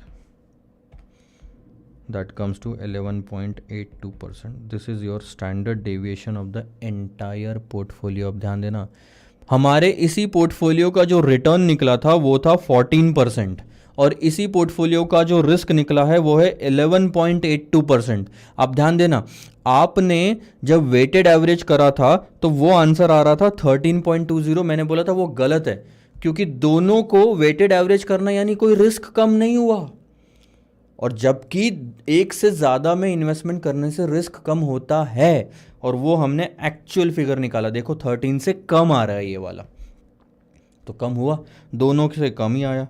ये इसका 12% था, इसका 15% था। आप अगर नोटिस करोगे तो 11.82 यानी थोड़ा कम तो आया हमारा, दोनों से कम आया इंडिविजुअल से, पूरे पोर्टफोलियो का risk. That's where our purpose get solved. और ये सारा जादू जो हुआ है ना कि 12 और 15 से भी कम आया, वो हुआ है कोरिलेशन कोएफिशिएंट की वजह से, जो कि था 0.6। और अगर ये नहीं रहता तो फिर 13.20 ही आंसर आता, क्योंकि हम तब 1 मानते। चलो ठीक है, अब आपने ये सब जो करा, ये इसका फॉर्मूला हम थोड़ा सा वापस से लिख लेते हैं। ये जो पोर्टफोलियो का रिस्क निकाला था, ये सिर्फ 2 सिक्योरिटी के पोर्टफोलियो का रिस्क था, जिसमें एक पोर्टफोलियो में सिर्फ 2 सिक्योरिटी ही है। जब चैप्टर देखेंगे तब 3 सिक्योरिटी वाला या 3 से ज़्यादा वाले का रिस्क कैसे निकालना है वो हम देखेंगे, बट फिलहाल के लिए मैं समराइज़ करता हूँ इस फॉर्मूले को, पोर्टफोलियो स्टैंडर्ड डेविएशन को। थोड़ा ध्यान देना, क्योंकि अब थोड़ी कहानी बढ़ती जा रही है आगे। पोर्टफोलियो स्टैंडर्ड डेविएशन जो है वो कैसे निकाला जाता है, फॉर्मूला मैं यहाँ पे लिख देता हूँ। सबसे पहले तो आप लेते हो standard deviation of A, weight of A का स्क्वायर, फिर आप उसमें ऐड करते हो स्टैंडर्ड डेविएशन ऑफ बी, और एक्स ले लो, चलो एक्स, वेट ऑफ एक्स का स्क्वायर, और उसके बाद आप लेते हो 2 into standard deviation of A, weight of A, थोड़ा सरका लेते हैं इधर में, standard deviation of X, weight of X, और फिर लेते हो sir correlation coefficient of x and A and x, और फिर ये तो हो गया पोर्टफोलियो का वेरिएंस। अब इसको स्क्वायर रूट करोगे तो आपका आता है standard deviation of the portfolio. अब थोड़ा रटना तो पड़ेगा, समझना पड़ेगा। यही आप क्वेश्चन 15 बार 20 बार सॉल्व करोगे तो आपको ये फॉर्मूला याद हो जाएगा, उसकी चिंता करने की ज़रूरत नहीं है। और आया कहाँ से सर ये फॉर्मूला? ध्यान देना, ये फॉर्मूला आया कहाँ से? ये फॉर्मूला आया है आपका, जो आपने मैथ्स में सीखा था, a plus B whole square को जब आप ओपन करते हो तो a square plus B square plus 2ab आता है। बस हर a स्क्वायर की जगह पे standard deviation of a, weight of a रख दो, b स्क्वायर की जगह पे standard deviation of b, weight of b रख दो, फिर a b की जगह, और लास्ट में सिर्फ जो एक एडिशनल पॉइंट ऐड करना है वो है RAX। क्यों कोरिलेशन से मल्टीप्लाई कर रहे हैं? क्योंकि हम एक शेयर के चेंज में, एक शेयर के इम्पैक्ट क्या कहते हैं, रिटर्न में जो चेंज होने वाला है उसका इम्पैक्ट जो दूसरे पे पड़ रहा है वो इनकॉर्पोरेट कर रहे हैं यहाँ पे, जो RAX से मल्टीप्लाई कर रहे हो, और उसी वजह से रिस्क आपका कम होता है। ये चीज़ें आपको ध्यान रखनी है, ठीक है। जब बहुत सारे क्वेश्चन हम सॉल्व करेंगे तब आपको ये फॉर्मूला भी याद हो जाएगा। और कोरिलेशन भी आपने समझ लिया कि कोरिलेशन क्या होता है, correlation coefficient R, correlation coefficient होता है R। दो सिक्योरिटीज़ या दो चीज़ों के बीच में निकाला जा सकता है। मैं यहाँ पे ए बी लिख देता हूँ, जहाँ पे ए का मतलब होता है पहला इन्वेस्टमेंट, बी का मतलब होता है दूसरा इन्वेस्टमेंट पोर्टफोलियो में। अब बात करते हैं सर कोवेरियंस की। ठीक है सर, वैसे देखा जाए तो कोरिलेशन और कोवेरियंस को हम फिलहाल के लिए छोड़ सकते हैं, काम तो नहीं आएगा रिस्क मैनेजमेंट वाले चैप्टर में, पोर्टफोलियो में तो आएगा। तो इस पार्ट को फ़िलहाल छोड़ दो, क्योंकि मैं अब ये दोनों कैसे कैलकुलेट करते हैं ये भी फार्मूलाज हमारे पास दिए हुए हैं, लेकिन अभी इतना सारा एक साथ लेना इज़ नॉट फिजिबल। जब पोर्टफोलियो चैप्टर शुरू करेंगे तब ले लेंगे। तो फ़िलहाल के लिए सिर्फ आपको इतना ही ध्यान में रखना है, portfolio standard deviation, portfolio return, standard deviation और रिटर्न। तो ध्यान देना सर क्या आता है। रिटर्न हमने देखा कैसे कैलकुलेट करते हैं, स्टैंडर्ड डेविएशन भी देखा, पोर्टफोलियो रिटर्न भी देखा और पोर्टफोलियो स्टैंडर्ड डेविएशन भी देखा। रिवाइज करेंगे टाइम टू टाइम ताकि हमें ये सब चीज़ें याद रहे। ये हो गया हमारा basics before risk management chapter. Correlation और कोवेरियंस हटा दो इसमें से, वो मैं बाद में कवर अप कर लूँगा। अब इसके बाद चालू करेंगे सर रिस्क मैनेजमेंट चैप्टर। अब ये चालू करने से पहले एक चीज़ आप समझ लो कि स्टैंडर्ड डेविएशन का मतलब क्या होता है, क्योंकि इस पे बहुत ज़्यादा इम्पैक्ट, इसके बेसिस पे चैप्टर का मतलब निकलता है। स्टैंडर्ड डेविएशन का मतलब होता है कि हमारा रिटर्न, हमारा एक्सपेक्टेड रिटर्न कितना % से ऊपर या नीचे जाएगा, यानी हमें कितना फ़ायदा या नुकसान होगा। और जो रिस्क मैनेजमेंट चैप्टर देखने वाले हैं हम इसमें सिर्फ नुकसान की बात करने वाले हैं। तो जो सिर्फ नुकसान वाला कॉन्सेप्ट है इसमें, उसे कहते हैं वैल्यू एट रिस्क, VAR। आप उसको ऐसे वार बोलो या VAR बोलो, वैल्यू एट रिस्क। और इसमें हम सिर्फ लॉस की बातें करते हैं। अब मैं रिस्क मैनेजमेंट को स्टैंडर्ड डेविएशन नहीं बोल सकता, क्योंकि स्टैंडर्ड डेविएशन जो है हमारे इस चैप्टर को मैं स्टैंडर्ड डेविएशन नहीं बोल सकता, क्योंकि स्टैंडर्ड डेविएशन आपको प्रॉफिट और लॉस दोनों की बात बताता है, लेकिन इस चैप्टर में जो हम कॉन्सेप्ट पढ़ने वाले हैं वो सिर्फ लॉस की बात बताता है। तो कैसे स्टैंडर्ड डेविएशन को किसी एक चीज़ से मल्टीप्लाई करके वार में कन्वर्ट किया जा सकता है।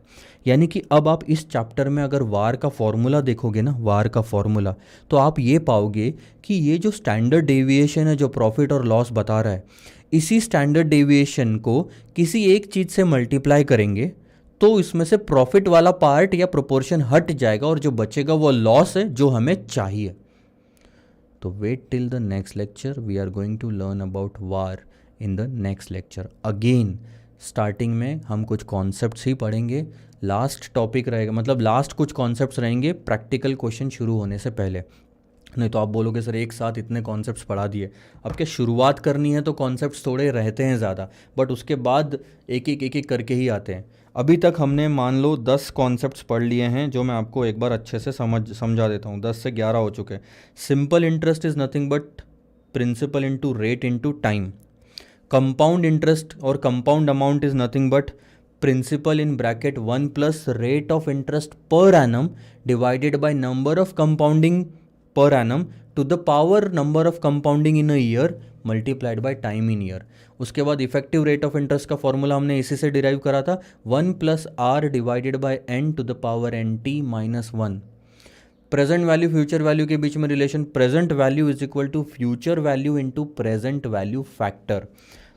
Present value of annuity, annuity into present value annuity factor. Perpetuity, cash flow next year की अगर लोगे तो परपेचुटी उसके एक साल पहले की निकलती है। सो CF1 डिवाइडेड बाय आर। तो ये 6 फॉर्मूले हो गए थे। उसके बाद मैं आता हूँ सर 7वें फॉर्मूले पे। अपना जो 7वां फॉर्मूला था वो था रिटर्न वाला। रिटर्न 2 तरीके से निकाले जा सकते हैं, without probability, with probability. Without probability return को डिविडेंड प्लस कैपिटल एप्रिसिएशन यानी न्यूमरेटर में रिटर्न रख के डिनोमिनेटर में इन्वेस्टमेंट रख के भी कैलकुलेट किया जा सकता है। उसके बाद अगर आप प्रोबेबिलिटी के साथ आते हो तो it is nothing but return को प्रोबेबिलिटी से मल्टीप्लाई करो सारे और उसका टोटल कर लो। फिर आते हैं स्टैंडर्ड डेविएशन, जिसका मतलब होता है sir risk. Standard deviation with probability निकालनी है तो बहुत सिंपल सर, रिटर्न को एक्सपेक्टेड रिटर्न से माइनस करके डेविएशन निकालो, निगेटिविटी हटाने के लिए स्क्वायर कर दो, उसके बाद प्रोबेबिलिटी से मल्टीप्लाई करके टोटल करो, इसे वेरिएंस कहते हैं, और फिर स्क्वायर रूट करोगे तो स्टैंडर्ड डेविएशन आ जाएगा। अगर विदाउट प्रोबेबिलिटी है यानी प्रोबेबिलिटी नहीं दी है तो सेम प्रोसीजर अप्लाई करनी है, r माइनस 12r करके डेविएशन निकालोगे, उसको निगेटिविटी हटाने के लिए स्क्वायर करोगे, फिर टोटल कर लो और डिवाइडेड बाय n। अगर आप ध्यान दोगे तो यहाँ प्रोबेबिलिटी से मल्टीप्लाई करने के बाद टोटल हो रहा है और यहाँ टोटल करने के बाद n से डिवाइड हो रहा है, तो ये थोड़ा ध्यान रखना है। और स्क्वायर रूट करोगे तो आपका स्टैंडर्ड डेविएशन। ये रिटर्न और स्टैंडर्ड डेविएशन एक एक असेट में निकालने के लिए, एक असेट में एक साथ निकालने के लिए। बट अगर पोर्टफोलियो दिया है और उसके अंदर की डिटेल दी है तो पोर्टफोलियो रिटर्न कैसे निकालोगे कि उसके अंदर के हर असेट के रिटर्न उसके अंदर के हर असेट के वेट को मल्टीप्लाई करके निकलेगा। So return into weight of the asset और फिर टोटल, आपका आंसर आ जाएगा। अब पोर्टफोलियो स्टैंडर्ड डेविएशन निकालना है तो 2 असेट वाले पोर्टफोलियो के लिए ही हमने अभी तक सीखा है, आगे जाके 3-4 सब इंक्लूड होंगे पोर्टफोलियो वाले चैप्टर में। अभी आप देखो 2 असेट वाले पोर्टफोलियो में कितना भारी फॉर्मूला बन गया। So portfolio standard deviation for 2 assets is nothing but, ध्यान देना, standard deviation of A weight of A square plus standard deviation of B weight of B square. आप बी बोलो, सी बोलो, एक्स बोलो, आपको इतना समझ में आना चाहिए कि ये पहली सिक्योरिटी है, ये दूसरी सिक्योरिटी है। सो दूसरी सिक्योरिटी का स्टैंडर्ड डेविएशन और वेट को मल्टीप्लाई करके स्क्वायर किया, फिर plus 2 into standard deviation of A weight of A standard deviation of B weight of B R A B correlation coefficient. Correlation coefficient क्या होता है सर? ये 2 सिक्योरिटी के बीच में जो रिलेशन होता है रिटर्न्स का वो बताता है कि एक सिक्योरिटी अगर कितने परसेंट से कुछ परसेंट से चेंज हुई तो दूसरी सिक्योरिटी पहली सिक्योरिटी का परसेंटेज मल्टीप्लाइड बाय आर से चेंज होती है। R can be in between -1 to +1, इसके बियॉन्ड नहीं जाती। जो +1 होता है उसे परफेक्टली पॉजिटिवली कोरिलेटेड कहते हैं, जो -1 होता है उसे परफेक्टली निगेटिवली कोरिलेटेड कहते हैं, 0 होता है तो उसे अनकोरिलेटेड कहते हैं। ठीक है, इसी को इस्तेमाल किया जाता है पोर्टफोलियो स्टैंडर्ड डेविएशन में। अब कोरिलेशन निकालना कैसे है? जो 0.6 तो मैंने आपको बताया था यहाँ पे कि 0.6 आएगा, वो 0.6 हमने निकाला कैसे, ये हम पोर्टफोलियो वाले चैप्टर में देखेंगे। उसके लिए कोवेरिएंस पढ़ना ज़रूरी है आपको। ठीक है, तो ये 2 कॉन्सेप्ट हम बाद में देखेंगे। 10 कॉन्सेप्ट्स आपके पूरे कंप्लीट हो चुके हैं। नेक्स्ट लेक्चर में हम रिस्क मैनेजमेंट वाला चैप्टर शुरू करके उसके कॉन्सेप्ट्स देखेंगे और शुरू करेंगे वैल्यू एट रिस्क वाले कॉन्सेप्ट से। So for the time being, bye bye from my side. I hope you are connected to me till now. Please make sure that you are joining the Telegram channel and subscribing to the YouTube channel for more updates, because class खत्म होने के बाद भी मैं continuously कुछ ना कुछ देते रहता हूँ लेटेस्ट अपडेट्स जो आपको हेल्प करती है आपके एग्जाम से related. But if you are not connected to the Telegram channel and not connected to the YouTube, then you will be missing out on lots of fun. See you.